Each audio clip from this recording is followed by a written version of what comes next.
예, 첫 질문 올리겠습니다. 주위에서 보면 첫눈에 호감이 가는 사람이 있는 반면 만나면 만날수록 거리감이 느껴지는 사람이 있습니다. 저마다 갖춘 질량의 차이 때문이라는 법문을 들어 대인관계의 이치는 조금 알 것 같은데요. 악수만 해도 느낌이 좋고 나쁜 정도를 알게 되는 걸 보면 사람과 사람 사이에는 분명 인간성이나 가치관과는 별개로 서로 상생하거나 상극하는 기운이 존재하는 것 같습니다. 이 부분에 대해서 스승님의 깊은 가르침을 청합니다. 자, 우리가 살면서 많은 사람을 만나고 많은 사람들하고 교감도 하고 또 많은 사람들하고 기운도 나누고 인연을 맺기도 하고 또 헤어지기도 하고 늘 인연들이 교차합니다. 근데 이제 우리가 인연이 맺어질 때는 선천적 사주 기운, 이런 사주 기운에 의해서 즉 궁합적 에너지 작용을 하는 기운이 있고, 여기서 궁합적 에너지라는 말은 꼭 이성적인 걸 말하는 게 아닙니다. 우리가 남녀 간에 사랑하는 궁합, 성적인 궁합, 또 교감하는 궁합, 에너지 궁합, 이성적 이런 궁합도 있지만 사람 관계에 있어서도 오행적으로 궁합이 있습니다. 하나만 예를 들어 말씀드리면 남녀 관계의 궁합은 만나서 대화도 하고 마음도 나누고 기운도 나누지만 남녀는 더 깊은 관계로 이루어지죠. 뭐가 있습니까? 남녀는 서로 사랑을 하게 되면 잠자리도 이루어질 수 있고 성적인 관계가 이루어지기 때문에 깊은 에너지가 맞고 안 맞음이 드러납니다. 그러니까 사주상의 오행적 궁합에서 나타나는 현상인데, 우리가 인간적으로 만나고 인간적으로 좋아하고 인간적으로 인연을 맺는 것은 어떤 깊은 성적인 관계가 아니기 때문에 그 질량의 차이가 있다. 근데 부부나 이성관계는 단지 교감만 하는 게 아니라 사랑하게 되고 또 깊어지면 깊은 관계가 이루어지고 그 깊은 관계는 어떤 성적인 관계까지 이루어질 수 있죠. 그러면 여기서 궁합 에너지가 더 깊이 나타나게 되고 맞고 안 맞음이 더 강하게 작용을 한다. 그러면 남녀 관계만 이런 궁합이 있는 게 아니고 남자끼리에도 궁합이 있고 또 여자끼리에도 궁합이 있고 남녀, 이성이 아닌 남녀 관계에서도 궁합이 있다. 그런데 이 남녀 관계, 이성이 아닌 남녀 관계, 또 남자끼리의 관계, 여자끼리의 관계에 이런 궁합이 있는데, 이것은 선천적 타고난 팔자 오행의 기운으로 상생상극 작용의 그런 궁합적 에너지가 있고, 또 전생으로부터 받은, 전생의 인연법으로 받은 궁합 에너지 기운이 있습니다. 그러니까 이 사주 오행하고 별개로 전생의 인연법으로 만나는 그런 에너지 작용이 있다. 오행하고 별개로 그런 인연법에 의해서 만나는 또 기운이 있고, 또 후천적으로 내가 마음 에너지를 어떻게 쓰느냐에 따라서, 내 질량에 따라서, 내 질량 크기에 따라서, 상대 질량, 상대 마음 자세, 상대 기운에 따라서 이 주파수의 에너지가 또 한 번 작용을 합니다. 즉 1차적으로 팔자 오행에 나와 있는 상생상극의 기운이 있고, 2차적으로 전생으로부터 인연 맺은 그런 인연법의 궁합 원리가 있고, 3차적으로 내 마음 질량, 지식 질량, 또 에너지 질량, 이런 격조의 질량, 갖춘 질량, 이런 질량에 따라서 3차적으로 에너지 작용을 한다. 그러면 1차적으로 팔자오행에 타고난 기운이 서로 상생 구조를 이루게 되면 그 에너지가 굉장히 긍정작용을 합니다. 긍정작용하는데 전생으로부터 받은 인연법이 깊지 않으면 서로 기분은 너무너무 좋고 사랑스럽고 에너지도 좋았는데 오래 못 가는 경우가 있죠. 그렇지 않습니까? 그리고 전생으로부터 받은 인연이 깊으면 서로 열받고 기분 나쁜데도 오래 가는 인연이 있고, 그렇잖아요. 부부가 있지 맨날 싸우면서도 평생 가는 사람이 있고, 보세요. 사이 좋다가 한두 번 싸웠는데 끝나는 부부도 있고, 그게 전생 인연법으로 이루어지는 거거든. 좀 더 구체적으로 정리를 해드리면, 부부 같은 경우도 오행, 상생, 상극, 삼합, 육합, 방합, 이런 원리 궁합적에 의해서 1차 에너지가 작용을 해서 서로 에너지가 득이 되고 호흡이 맞고 대화도 통하고 육체 관계도 상생을 이루고, 이런 득되는 에너지 작용을 해서 기분이 좋을 수 있다는 거예요. 행복해질 수 있고. 그런데 전생의 인연법이 또 맞지 않을 때는 잘 상생 구조로 가다가 그 인연이 오래가지 못하는 경우가 있다라는 겁니다. 잘 맞는데도 불구하고. 그래서 1차적으로 팔자오행 구조가 잘 맞는 게 득되는 작용을 하고, 2차적으로는 전생으로부터 인연법으로 맺어지는데 그 인연법이 좋을 때 또 2차적으로 긍정작용을 하고, 3차적으로는 후천적 작용인데 내가 공부도 하고 깨우치고 나름대로 갖춤이 있을 때 상대를 조화롭게 내가 이끌어갈 수 있고 받아들일 수 있고 유도해 나갈 수가 있습니다. 근데 상대는 인격적이고 훌륭하고 마음 자세도 좋은데 내 질량이 바닥이야. 그리고 내가 갖춤도 없어. 지식도 없어. 그럼 상대가 나를 무시하고 깜볼 거 아닙니까? 그럼 열등감이 생길 것이고 부담이 올 것이고 스트레스를 받을 것이고, 그러면 거기에서 갈등이 생기게 되고 결과적으로 우리는 안 맞아. 이런 결론이 나오면서 서로가 갈등하다 싸우다가 깨지는 문제가 생기게 됩니다. 그리고 내 질량이 훌륭하고 좋은데 상대 질량이 바닥이야. 그러면 처음에는 봐줘. 포용도 하고 이해도 하고. 근데 상대가 너무 바닥이면 어떻게 돼요? 실망하게 되며 기운이, 보세요. 기운이 너무너무 부족한 걸 느끼며 수준이 너무너무 낮은 걸 느끼다 보니까 내가 재미가 없어지는 거예요.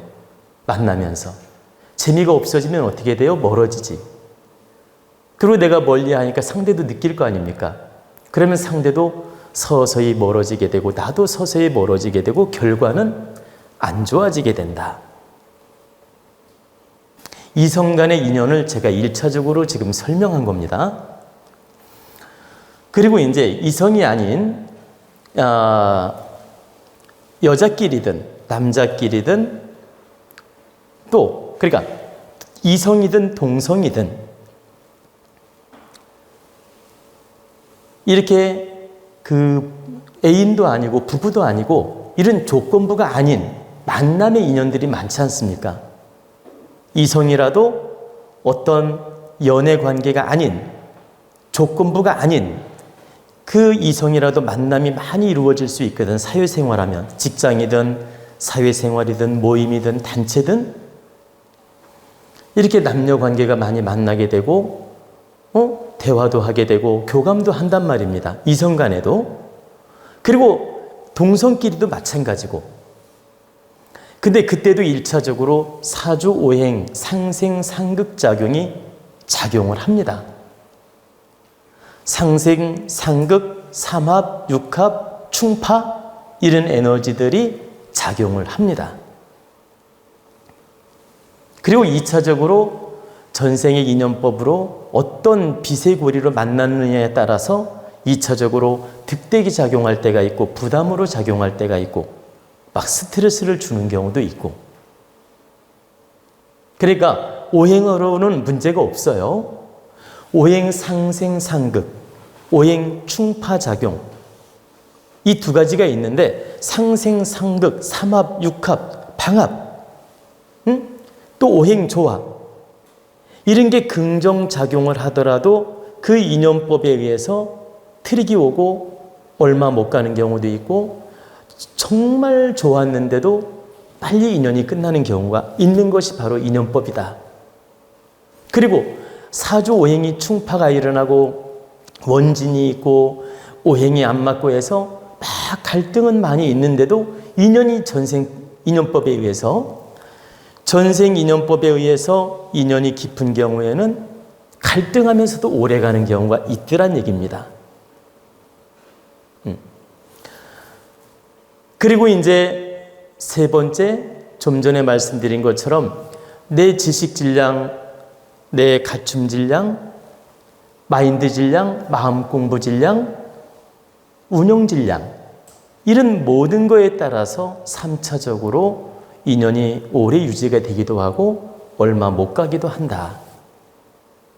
그래서 우리는 이성간이든 동성간이든 연애관계든 부부관계든 다 궁합의 원리가 작용을 하고 또 인연법의 원리가 작용을 하고 또 내 지식이나 갖춤 질량이 작용을 하기 때문에 이 세 가지가 동시에 맞아 떨어질 때 그 인연법은 불변 에너지가 되며 오래오래 수십 년 동안 이어지게 되며 서로 득되게 인생을 살아갈 수가 있다.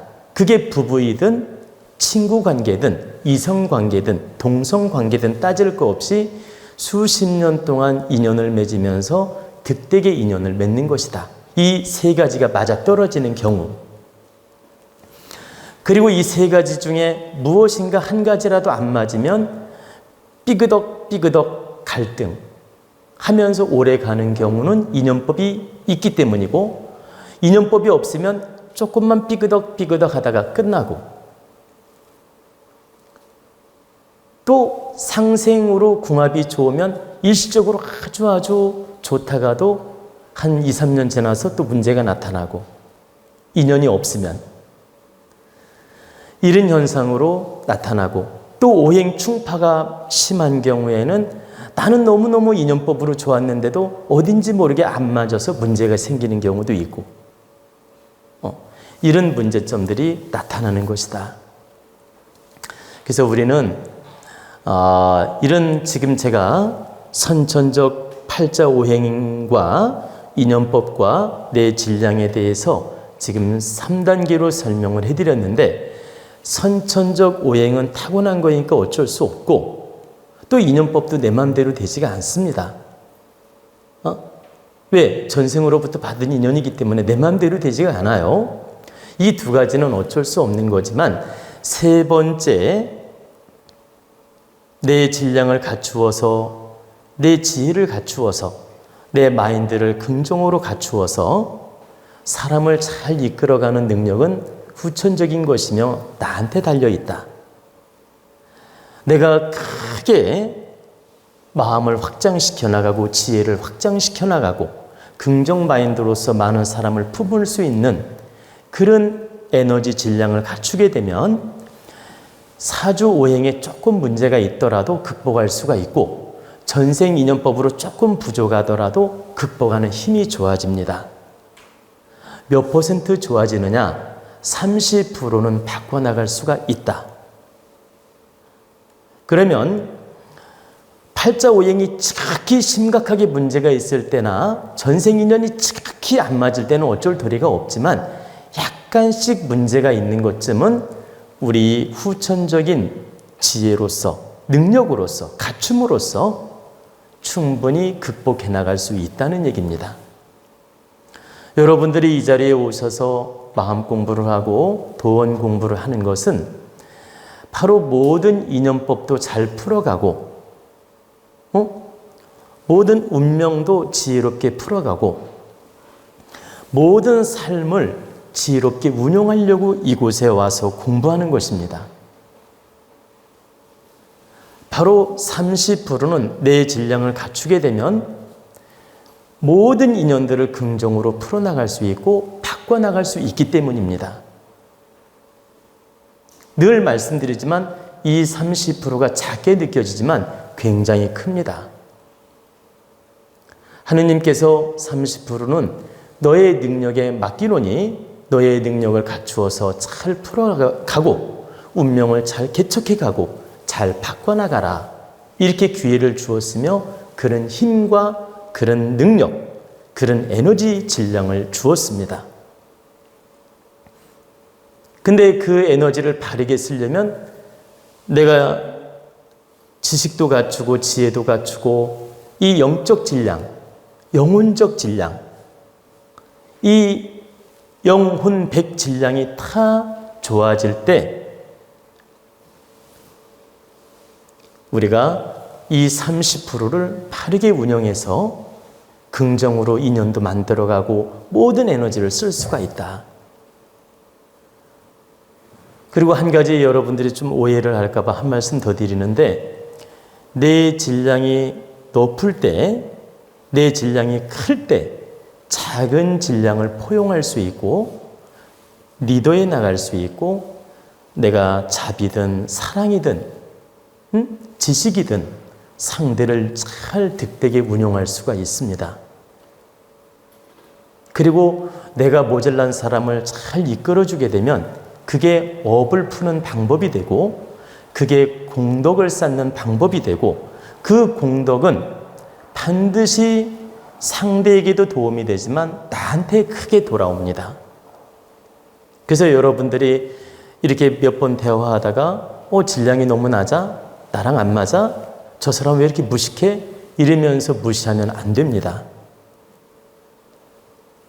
내 질량이 훌륭하고 내 포용력이 좋아지고 내 능력이 좋아지면 부족한 사람을 품어줄 줄 알고 깨우쳐줄 줄 알고 잘 이끌어주는 마음을 가지셔야 돼요. 자꾸 포기하는 쪽으로 갈 게 아니고.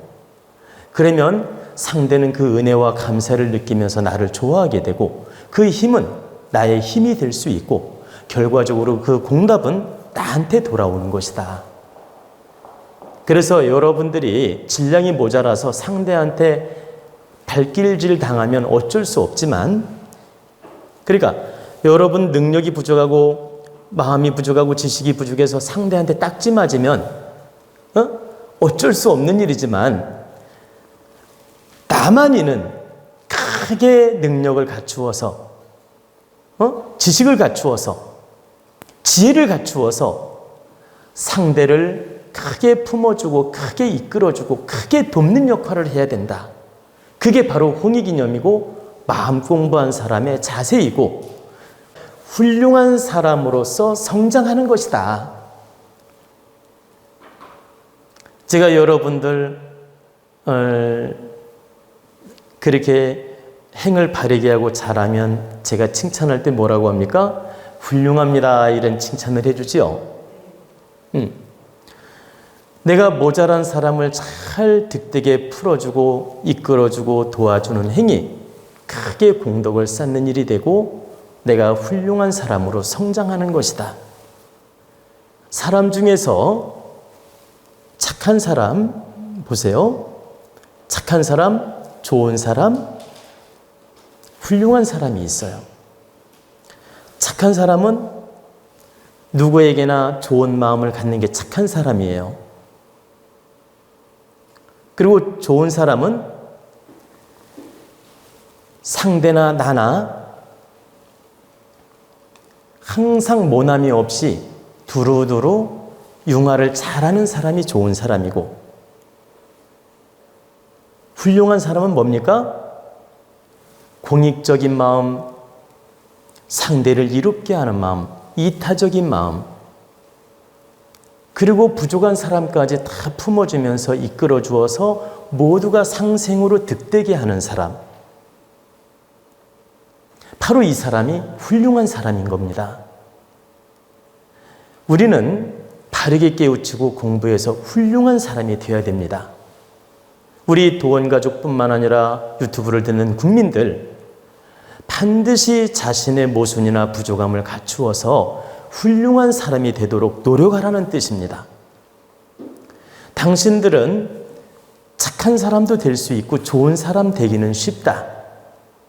근데 훌륭한 사람이 되기는 참으로 어렵다. 훌륭한 사람은 반드시 이타적인 마음, 즉 이타 덕행적인 마음, 홍익적인 마음,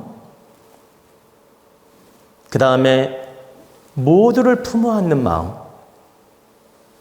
그리고 내가 부족함마저도 채워줄 수 있는 마음, 모두를 사랑하는 마음, 모두를 이해하는 마음, 모두를 감싸 안는 마음, 이런 마음으로 바르게 노력하는 것이 훌륭한 마음이며 훌륭한 사람이 되어가는 것입니다. 그래서 훌륭한 사람 되기는 참으로 어려운 것입니다. 우리가 이순신 장군님을 칭할 때 뭐라고 합니까? 훌륭한 장군님이라고 칭하지요. 그리고 너 이순신 장군처럼 훌륭한 사람이 될래? 이렇게 물을 때가 있죠. 좋은 사람 이순신 장군처럼 될래? 이렇게 안 묻잖아요.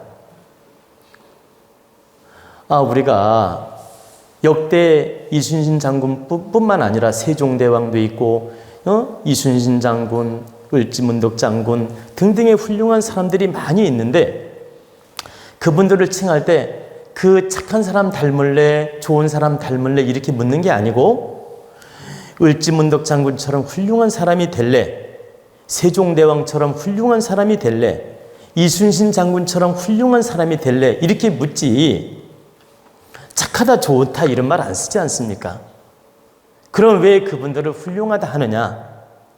구국충정, 구국충신, 홍익적 마음으로 나라를 위해 충성을 다하고 노력했기 때문에 훌륭하다고 말하는 겁니다.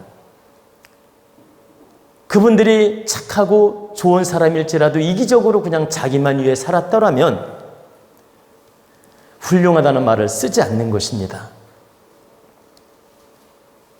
그래서 우리가 반드시 이런 3단계 법칙을 알고 이해를 하지만, 그러니까 3단계 원리를 알고 받아들이지만 그거보다 후천적으로 내가 크게 성장해서 크게 품어주고 크게 이끌어주고 크게 홍익적 마음으로 노력하는 것이 우리의 본분이며 할 일이다.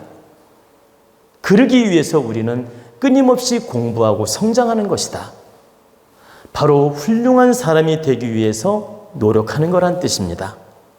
우리 도원가족, 우리 국민 여러분 반드시 도원 공부하셔서 훌륭한 사람 되시기 바랍니다.